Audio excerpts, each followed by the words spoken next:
Halo guys, selamat datang di channel gua Omong-Omong Saham.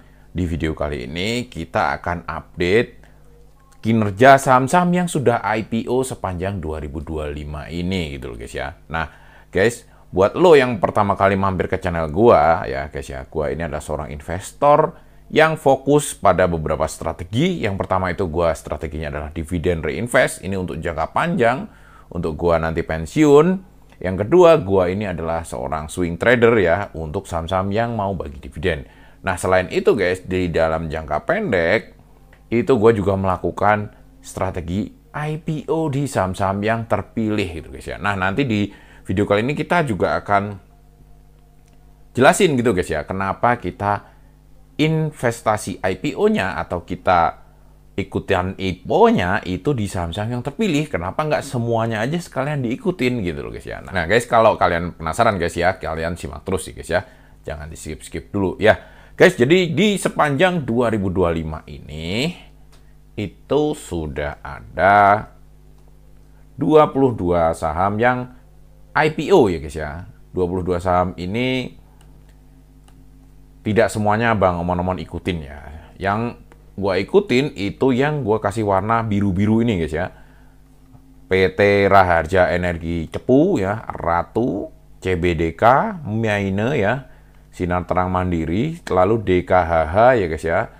Lalu ada CDIA ya guys ya, lalu ada Blok ya guys ya.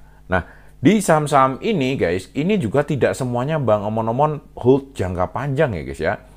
Mayoritas ini hampir semuanya ya, hampir semuanya ini sudah gua jual gitu loh guys ya. Gua jual karena gua itu ini gitu loh guys ya, untuk IPO ini belum kelihatan gitu loh guys ya fundamentalnya guys. Tapi sekarang ini guys, gua itu mulai menemukan pola gitu loh guys ya, menemukan pola bahwa saham IPO tertentu ya, terutama yang berkaitan dengan konglomerat ya, saham-saham yang berkaitan dengan konglomerat ini biasanya ya guys ya, biasanya ini harganya akan cenderung stabil gitu loh guys ya. Tidak seperti IPO yang tidak ada orang di belakangnya, ini biasanya nyungsep semua ya guys ya. Nah, kita sekarang coba perhatikan nih guys ya, saham-saham mana aja yang nyungsep gitu loh guys. Nah, ini guys, di sini gua tuh sudah tunjukin ya, gua udah hitungin, jadi tidak semuanya floating profit. Saham-saham IPO ini banyak juga yang sudah yang minus gitu loh guys ya. Contohnya yang minus itu si PT Prima PMUI ini ya. Ini baru IPO 10 Juli, sekarang sudah minus 31% ya. Ini yang lain ini belum tentu mereka nanti akan hijau terus ya guys ya. Mereka ini bisa jadi juga nanti habis ini minus. Contohnya Mary ini sudah mulai terseok-seok ya guys ya. Ini mulai nyungsep ya si Mary ini. Ya, jadi gue refresh ulang ya guys ya. Refresh ulang yang sering gue ajarin di channel gue ini ya. Untuk saham-saham IPO ini tidak kelihatan gitu loh guys ya. Fundamentalnya itu bener-bener masih gelap gitu guys ya. Yang kita percayai di IPO ini adalah sekuritasnya gitu loh guys ya. Dan sekarang Bang Omon-Omon juga sudah mulai menemukan bahwa selain sekuritas, untuk jangka panjangnya yang berperan penting dalam menjaga harga dari saham-saham IPO ini adalah ownernya itu sendiri gitu guys ya, atau pemilik dari perusahaannya itu sendiri gitu guys ya. Saham-saham yang dipunyai oleh konglomerat cenderung lebih aman gitu guys ya, lebih stabil gitu guys ya harganya. Tapi yang pemiliknya ini tidak jelas ya, salah satunya ya yang DKHH ini ya, ini juga nyungsep 55%. Ya, di saham ini Bang Omon dapat 2 kali untung ya guys ya. Dapat waran jual untung, dapat harga sehari IPO itu harganya naik tinggi, itu juga gua jual, itu lumayan ya guys ya. Meskipun tidak beggar, tapi gua berhasil jual DKHH ini di ARA ya, di ARA yang hari pertama ya guys ya. Gitu.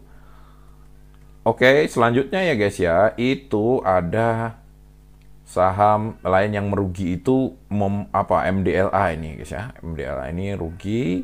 Lalu ada saham UP ini juga minus ya. Openingnya di 2390, sekarang harganya sudah 1740 ya, minus 20%, 27%. Ini malah gocap, apa ini? Kaki ini gocap ya. Ini orang-orang kurang ajar ya guys ya ini. Ini yang tukang ngarungin retail yang kayak gini nih guys ya. Jadi makanya kita kalau ikut IPO ya guys ya, itu tidak harus semuanya ikut gitu guys ya. Kalaupun ikut, kalian tidak semua IPO itu bisa dipegang untuk jangka panjang gitu loh guys ya. Jadi di video kali ini itu insight-nya yang mau gua jelasin tuh itu, bahwa tidak semua IPO itu harus lo ikutin. Dan tidak semua IPO itu lo bisa pegang sahamnya gitu guys ya. Karena memang IPO ini fundamental itu is dead gitu guys ya. Untuk saham-saham IPO itu nggak pakai fundamental guys. Lo bisa analisa fundamentalnya saham-saham IPO itu setelah 2 tahun 3 tahun setelah kelihatan gimana dia itu kinerja realnya gitu guys ya. Bener-bener berbakti untuk investor, dia bagi dividen atau enggak, itu baru kelihatannya setelah 1 sampai dengan 2 tahun kemudian gitu loh guys ya. Kalau baru awal-awal kayak gini nggak kelihatan. Saham-saham IPO itu kita hanya memanfaatkan momen FOMO atau euforia ya gitu guys ya. Para investor lain yang berbondong-bondong untuk membeli saham ini, serta ya biasa guys ya, serta bagaimana ownernya menjaga harga dari saham-saham ini gitu guys ya. Oke, selanjutnya lagi itu yang minus itu adalah di Raja Roti Cemerlang ya, alias BRCC, ini juga minus. Terus si Hero Global ini minus. Terus kemudian Katanix ya, KSIX ini juga minus ya guys ya. Dan terakhir itu yang minus YOII ya. Nah guys, gimana kalau kita ngawur gitu guys ya? Kita asal ikut IPO aja gitu guys ya. Nah, di video kali ini kita akan simulasikan nih guys ya. Seandainya kita itu ngawur aja gitu guys ya. Kita semua IPO kita ikutin aja, nggak peduli ini nanti bakalannya minus atau nggak atau plus ya. Nah, guys, di simulasi kali ini guys, gua asumsikan ya, kita itu dapatnya 10 lot aja gitu guys ya. Ya memang 10 lot ini tidak terlalu susah lah guys ya, harusnya untuk mendapatkan 10 lot ya. Meskipun di IPO tertentu ya nggak mudah juga ya. Kayak misalnya ini di ini guys ya, di Ratu ini ya kemarin itu gua dapat kalau nggak salah cuma 3-4 lot lah guys ya. Terus di CBDK ini juga kemarin dapatnya juga cuman kalau nggak salah cuman 2 apa 3 lot gitu loh guys ya.